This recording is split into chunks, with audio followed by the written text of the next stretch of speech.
మీ పేరు? పెదబాబు కందుల. సార్ ఏపీలో మనకి ఎలక్షన్స్ అయితే స్టార్ట్ అయిపోయినాయి. ఎవరికి వాళ్ళు తగ్గట్లే ప్రచారాలను అయితే.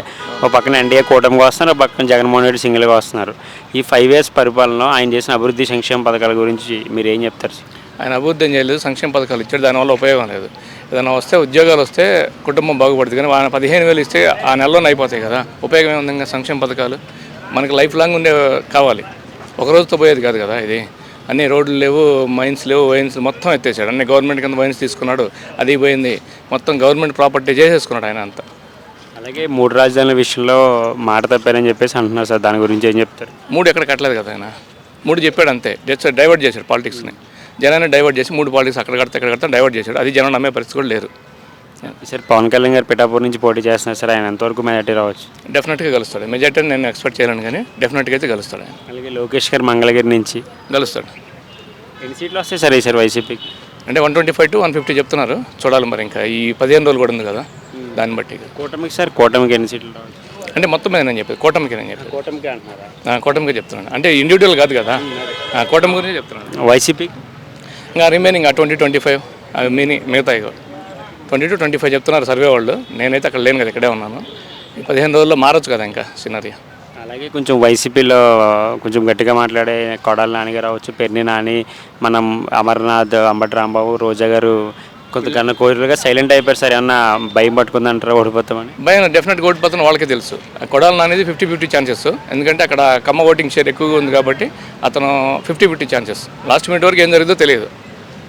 వల్లభనేని వంశీ అయితే ఫస్ట్ రౌండ్లోనే వెళ్ళిపోతారు. రోజా అసలు డిస్కషన్ అనవసరం. అంబటి రాంబాబు గుంటూరు జిల్లాలో ఫస్ట్ గెలిచి సీట్ అదే. అంబటి రాంబాబు కన్నా లక్ష్మణ్ గెలుస్తాడు అక్కడ సార్. ఇంకొకటి ఏంటంటే రీసెంట్గా జగన్మోహన్ రెడ్డి గారి మీద దాడి జరిగింది సార్, రాయితో, కులక రాయితో. అది లాస్ట్ టైం ఎలక్షన్ ముందు కోడికత్తి డ్రామా లాగా ఇది కూడా డ్రామా అని చెప్పేసి సానుభూతి ఓట్ల కోసమని ప్రజలు అంటున్నారు. మీరేమంటారు? జనం నమ్మే పరిస్థితి లేరండి, అది నమ్మే పరిస్థితి లేదు. ఒక కులకరా ఇద్దరు తగిలితే ఇద్దరికి కంటికి. ఇప్పుడు ఆయన శ్రీనివాసు ఆయన ఇంకా గట్టిగా తిరుగుతూనే ఉన్నాడు. ఈయన బ్యాండేజ్ 13 వరకు తీయడు, 13 వరకు తీయడు. వాళ్ళ చెల్లెలే చెప్పింది, సునీత రెడ్డి గారు డాక్టర్ కదా ఆమె చెప్పింది, అన్న బ్యాండేజ్ తీసేనా, ఏది తగిలితే మొత్తం డ్రై అయిపోద్ది, తొందరగా తగ్గిపోద్ది అని సలహా కూడా ఇచ్చింది ఆమె సలహా తీసుకోవచ్చు కదా, డాక్టర్ కదా ఆమె. మరి మేనిఫెస్టో గురించి ఏం చెప్తారు సార్? మేనిఫెస్టో నేను పూర్తిగా చూడలేదు, నాకు టైం లేదు, ఆఫీస్లో ఉన్నాను, నేను చూడలేదు. మేనిఫెస్టో బాగానే ఉందని ఒక యూనిట్ ఉంది, టీడీపీ మేనిఫెస్టో. మేనిఫెస్టో ఏం చేశాడు వైసీపీ మేనిఫెస్టో? జస్ట్ ప్లస్ పెట్టాడు, దానికి నవరత్నాలు ప్లస్ పెట్టాడు. ఆ నవరత్నాలు సగం జారిపోయినాయి, ఇంకా ప్లస్ మైనస్లు ఏముంటాడు, ఏముండదు. సార్ ఏపీలో మార్పు రావాలని కోరుకుంటున్నారు సార్? తప్పకుండా 100% మార్పు రావాలి. చంద్రబాబు నాయుడు గవర్నమెంట్ ఫామ్ చేయాలి, రాష్ట్రం అభివృద్ధి చెందాలి, అమరావతి రాజధాని కావాలి. Thank you sir. సార్ ఏపీలో మన పాలిటిక్స్ అడవడైతే స్టార్ట్ అయిపోయింది. ఒక పక్కన వైసీపీ సింగిల్గా వస్తారు, ఎన్డీఏ ఏమో కూటమిగా వస్తుంది. ఈ 5 సంవత్సరాల పరిపాలనలో జగన్మోహన్ రెడ్డి గారి సంక్షేమం, అభివృద్ధి గురించి మీరు ఏం చెప్తారు? జగన్మోహన్ రెడ్డి అభివృద్ధి ఏముందండి, బీద వాళ్ళకు కల్తీ మందు దాపి ఇప్పుడు అమ్మఒడి అని గొప్ప చెప్తున్నారు. తండ్రి జేబు చిల్లి కొట్టి తల్లి జేబు తల్లి సంచి నింపుతున్నారు. బీద వాళ్ళకు కల్తీ మందు దాపి ఆ డబ్బులు అమ్మఒడిలో కింద కన్వర్ట్ చేస్తున్నారు. ఏం చేశారు జగన్? ఏం చేయలేదు, ఒక అవినీతి తప్ప. పవన్ కళ్యాణ్ చూడండి, ఆయన ఏం ఆశించకుండా కోట్లు ఆయన బిజినెస్ వదులుకొని పేదవాళ్ళకు ధర్మాలు చేస్తుండే. కోట్లు దానం చేస్తారు. కోట్లు ఎవరు దానం చేస్తారండి? పవన్ కళ్యాణ్ చూసి నేర్చుకోవాలి.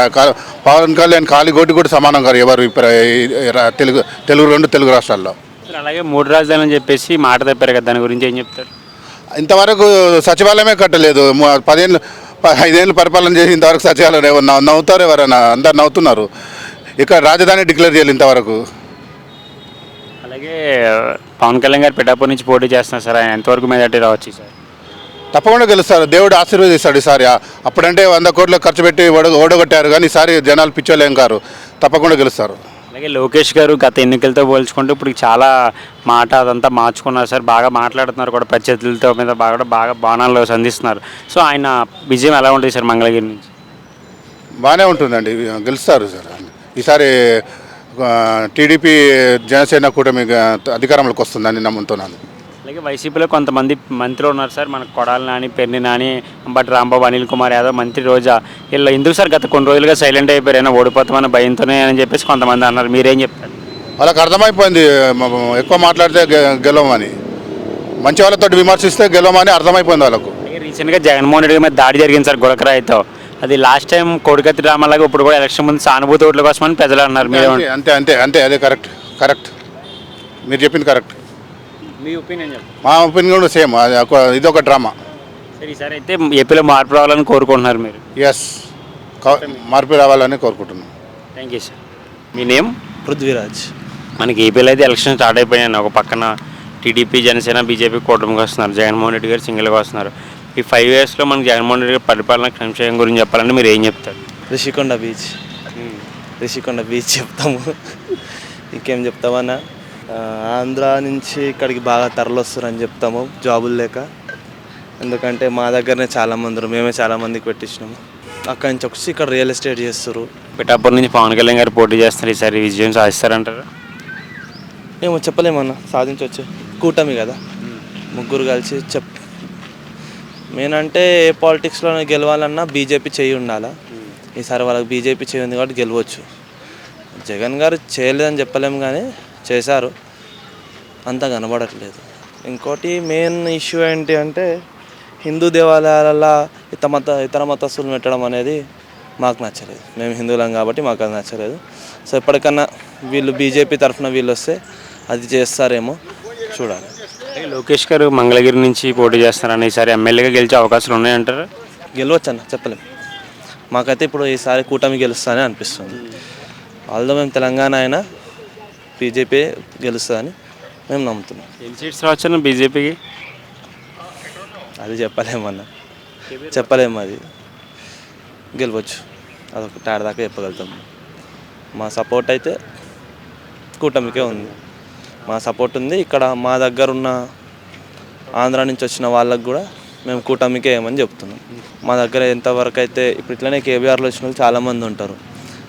మొన్నటి వరకు రవి అని ఒక ఆయన ఉండే, ఆయన ఆంధ్ర నుంచి వచ్చిండు, జాబులు ఏం లేవు అంటే ఇక్కడనే వచ్చి మన పంజావట్ట సాయిబాబా గుళ్ళ ఏదో కోర్స్ నేర్చుకుంటే ఇంగ్లీష్ చదివి అన్నారు.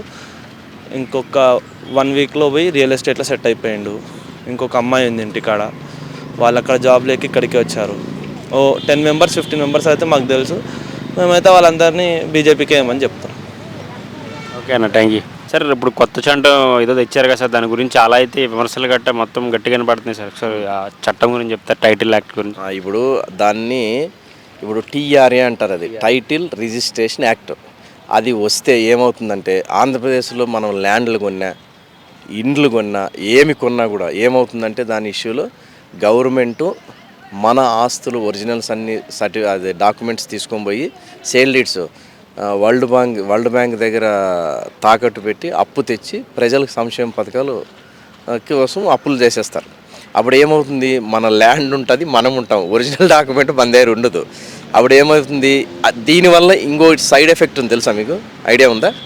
ఇప్పుడు ఒరిజినల్ ఫస్ట్ సేల్ డీడ్ మీ దగ్గర ఉంటుంది, మీరు ఇప్పుడు వేరే వానికి అమ్మాలి, టైటిల్ రిజిస్ట్రేషన్ యాక్ట్ కింద. అప్పుడు ఏం చేస్తారు, మీరు దాన్ని అమ్మితే ఏమవుతుంది, ఒరిజినల్ ఆయన దగ్గర ఉంటాయి, జిరాక్స్ మీ దగ్గర ఉంటుంది, మీరు జీరో అవుతారు. అప్పుడు దాన్ని ఏం చేయకుండా ఉంది, వడ్డీ వ్యాపారస్తుల దగ్గరికి పోతారు. ప్రైవేటు ఎక్కువ చలామణి అయిపోతుంది. నా దగ్గర 10 కోట్లు ఉంటుంది అనుకోండి, ఉదాహరణ మీద ఒక 5 కోట్ల ఆస్తి తోస్తారు, నా దగ్గర 2 కోట్లు ఆడతారు, నాకు అగ్రిమెంట్ చేస్తారు, ఒరిజినల్స్ అన్ని నా దగ్గర పెడతారు. 3 రూపాయలు 4 రూపాయలు ఇంట్రెస్ట్లు, వడ్డీ దందా ఎక్కువ అయిపోతుంది, సైడ్ ఎఫెక్ట్. అప్పుడు గవర్నమెంట్ ఇప్పుడు రిజిస్ట్రేషన్ చేసి వాందేరు ఇరికిచ్చేదానికన్నా అదేదో కష్టపడి ఇటు కట్టుకుందాం అనుకుంటారు. ప్రైవేట్ దందా వడ్డీ వ్యాపారం లీగల్ అయిపోతుంది. దీనికి కూడా ఆస్కారం ఉంది, గుర్తుపెట్టుకునే. డబ్బు ఉండేవాడు రాజు. నేను చెప్తున్నా, ఇది సైడ్ ఎఫెక్ట్ ఎక్కువ కొట్టి ప్రజలు ఇంకేముంది ఆత్మహత్యలు కూడా జరుగుతాయి దీనివల్ల. టీఆర్ఏ ఇప్పుడు మనం కష్టపడుకొని మన ఆస్తుల మీద డబ్బులు తెచ్చి ఎవరెవరికో పంచాడు. ఇది ఎక్కడన్నా ఉందా లోకంలో? ఉందా? 512 జీవోని నవంబర్లోనే తెచ్చాడంట సారు. అది విషయం. దీనివల్ల సైడ్ ఎఫెక్ట్స్ ఎక్కువ ఉంటాయి. అప్పుడు రిజిస్ట్రేషన్ చేయరు, గవర్నమెంట్ దగ్గరికి పోరు, లోన్ పెట్టుకోరు. లోన్ పెట్టాలంటే కూడా ఒరిజినల్ బీకేసుకొని నీ ఒరిజినల్ రాదు. అప్పుడు ఏమవుతుంది, నా దగ్గర డబ్బులు ఉంటే నేను మగవాడిని, అప్పులు ఇచ్చి మొత్తం 4 రూపాయలు ఇంట్రెస్ట్ లెక్క వసూలు చేసుకుంటారు. ప్రైవేట్ దందా హై అయిపోతుంది. ఇంక దీన్ని అసలు ఎక్సెస్ అంటే ఎక్సెస్, ఎవరు భరించలేరు. ఇంకా రాష్ట్రంలో ఆత్మహత్యలు ఇంకా ఘోరంగా పెరిగిపోతాయి, ఎవరు కూడా బతకలేరు. Title registration act is very very very very danger. కానీ సుప్రీంకోర్టు, హైకోర్టు ఉందనుకోండి, ఎట్లా కొట్టేస్తారు, అది వేరే ఇష్యూ. మనోడు మొండోడు కదా, అమలు చేసి తీరుతాడు, అట్లా జరుగుతుంది. ఇంకంతా హెడ్ ఎక్స్ ఉంటాయి చాలా. అది.